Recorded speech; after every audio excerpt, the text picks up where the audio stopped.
Bab 26. Benar-benar tak tertolong. Mendengar perkataan Yumi, Fred pun tertawa dingin. Yumi, kalau kalian ingin mencari alasan, jangan sembarangan cari dong, bagaimana kedudukan keluarga Su. Mana mungkin mereka memberikan hadiah untuk Jerry si sampah itu. Terserah kau percaya atau tidak, kata Yumi dingin. Kedua mata Lesi sedikit memerah, keluarga besar baru saja mengusir mereka dari rumah. Masih belum sampai 1 minggu, kenapa sekarang mereka malah ingin memoroti keluarga mereka? Tuan Besar berkata, jika kalian bersedia untuk menyerahkan hadiah itu terlebih dahulu, beliau akan setuju kalian kembali ke keluarga besar, kata Fred sambil tertawa tiba-tiba. Tuan Besar benar-benar berkata seperti itu. Seketika Yuri pun gembira. Kalau beberapa hari yang lalu, dia pasti akan mengambil kesempatan ini untuk mempermalukan Fred habis-habisan, namun kemarin malam ia sudah mengetahui kebenarannya, meskipun hadiah pemberian dari keluarga Su ada di tangannya, tapi jika Jerry mencari keluarga Su untuk membantunya, barang-barang itu pasti akan diambil olehnya, setelah itu ia tidak akan memiliki apa-apa lagi. Fred tertawa bangga, Tuan Besar mengatakannya sendiri, mana mungkin bohong. Tentu saja, syaratnya adalah kalian bersedia untuk mengeluarkan mas-mas kawin seharga puluhan juta RMB itu. Jika Tuan Besar senang, posisi tuan rumah akan mungkin diberikan kepada paman kedua. Kalian bisa berkorban sedikit untuk mendapatkan yang lebih besar. Rayuan Fred benar-benar hebat. Posisi tuan rumah yang ia katakan, benar-benar membuat Yuri tergiur. Kalau kita menolak, tatapan mata Yumi sangat yakin. Tutup mulutmu, teriak Yuri. Yumi tampak sangat kecewa. Ma, apa kau lupa bagaimana mereka mengusir kita waktu itu? Apa kau lupa bagaimana kakak memohon-mohon pada mereka?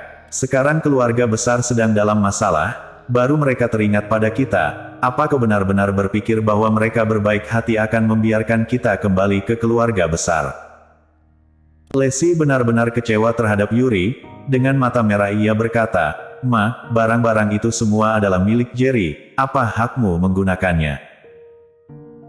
Bibi kedua, aku tahu, di rumah ini kaulah yang membuat keputusan, jika kedua adik ini tidak setuju, seharusnya kaulah yang maju untuk memutuskannya, kembali ke keluarga besar, hanya ada satu kesempatan ini saja, kalau keluarga besar berhasil melewati kesulitan ini, dan kalian ingin kembali, sudah tidak akan ada kesempatan lagi.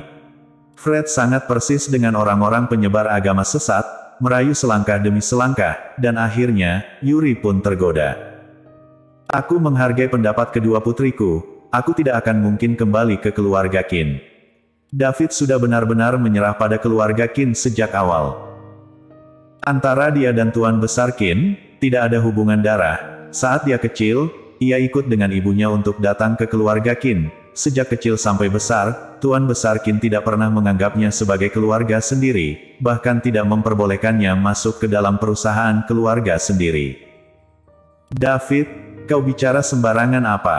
Ini adalah satu-satunya kesempatan kita untuk kembali ke keluarga besar. Belum sampai Yuri selesai bicara, David berteriak marah, apa yang sebenarnya sedang kau pikirkan? Putri kita sudah dipermalukan sampai seperti itu, kau masih ingin kembali? Lebih baik kau saja yang kembali sendiri.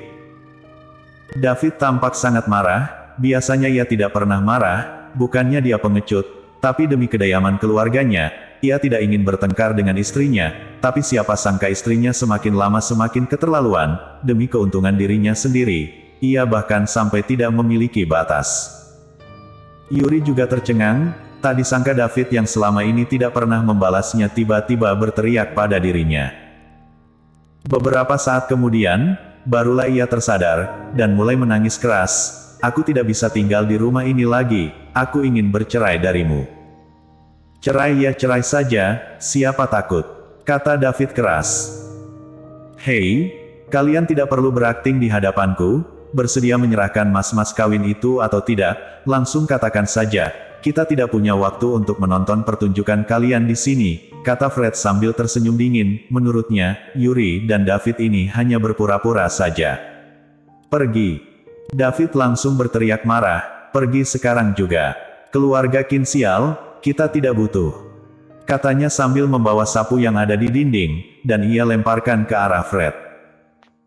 Fred mengerutkan keningnya, dua orang satpam di belakangnya sudah maju ke depan, satu di kiri dan satu di kanan, langsung menekan David ke atas lantai.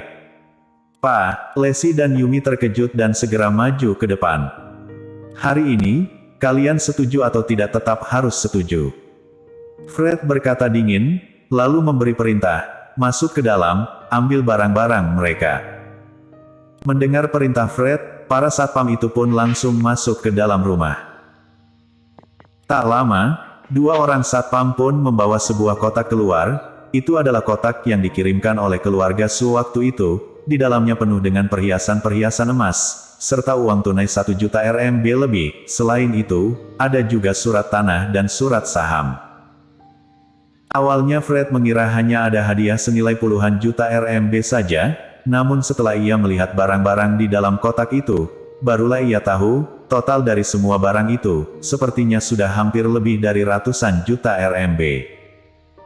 Haha, keluarga Qin tertolong, menjual barang-barang ini akan cukup untuk membantu keluarga Qin melewati krisis sekarang, kata Fred sambil tertawa. Sejak Lacey sekeluarga diusir dari keluarga Qin, seluruh keluarga Qin, tidak ada yang berhak untuk berebut kekuasaan dengannya. Sekarang Tuan Besar Qin semakin lama sudah semakin bertambah tua, bahkan sudah hampir mati, keluarga Qin bisa jatuh ke tangannya sewaktu-waktu. Fred Qin, hentikan langkah kakimu. Melihat mereka mengambil kotak itu, Lacey dan Yumi pun tampak sangat amarah, mereka segera mengejarnya. Namun Fred membawa terlalu banyak orang, dua orang wanita lemah seperti mereka, mana mungkin bisa menghentikan mereka. Seluruh barangnya dibawa pergi, bahkan mobil Maserati itu pun juga dibawa pergi. Gara-gara wanita jalan sepertimu, pakai berlagak sombong di depan keluarga Qin, sekarang lihatlah, semua sudah tidak ada. David menamparkan Yuri sambil berteriak marah. David Qin, beraninya kau memukulku. Yuri memegangi wajahnya yang tampak sangat terkejut. Apa kau tidak sepantasnya dipukul? Sekarang barang-barang kita sudah direbut oleh Fred, kalau Jerry memintanya kembali padamu, bagaimana kau akan mengembalikannya nanti? Tanya David marah. Hanya seorang sampah saja, apa haknya memintaku mengembalikannya? Yuri berteriak keras, tiba-tiba ia teringat sesuatu, dan segera menarik tangan Lacey sambil berkata, Lacey, bukankah tadi Fred berkata, asalkan kita memberikan barang-barang itu pada keluarga besar, mereka akan memperbolehkan kita kembali ke keluarga Qin. Cepat pergi temui kakekmu sekarang. Lacey tampak sangat kesal, ia langsung melepaskan tangannya, dan berkata dingin, siapa yang ingin kembali ke keluarga Qin, pergi mohon sendiri. Setelah dia berlutut memohon pada Tuan Besar Qin di tengah hujan waktu itu, dan hanya mendapatkan perintah patriark bahwa mereka diusir dari keluarga besar, ia benar-benar telah membenci keluarga Qin. Lacey pun membalikkan badannya dan pergi dari rumah. Yuri pun segera memegangi tangan Yumi, belum sampai ia membuka mulutnya, Yumi juga langsung melepaskannya, dengan marah ia berkata, apa kau masih belum mengerti juga? Sekarang cuma ada kau yang masih ingin kembali ke keluarga Qin, kalau begitu, mohonlah sendiri saja. Lalu, Yumi pun juga pergi tanpa membalikkan kepalanya sama sekali. David juga pergi. Di seluruh rumah, hanya tersisa Yuri seorang. Dia jatuh dan terduduk di atas tanah, sambil bergumam, apa, memang benar aku yang salah. Grup Yanchen, lantai teratas. Jerry menerima sebuah telepon, kejadian yang baru saja terjadi di rumah keluarga Qin, sudah ia ketahui. Barang-barang yang dikirimkan oleh keluarga Su itu, ia sama sekali tidak peduli, tapi perbuatan keluarga Qin benar-benar membuat kesabarannya terhadap keluarga Qin terkuras habis.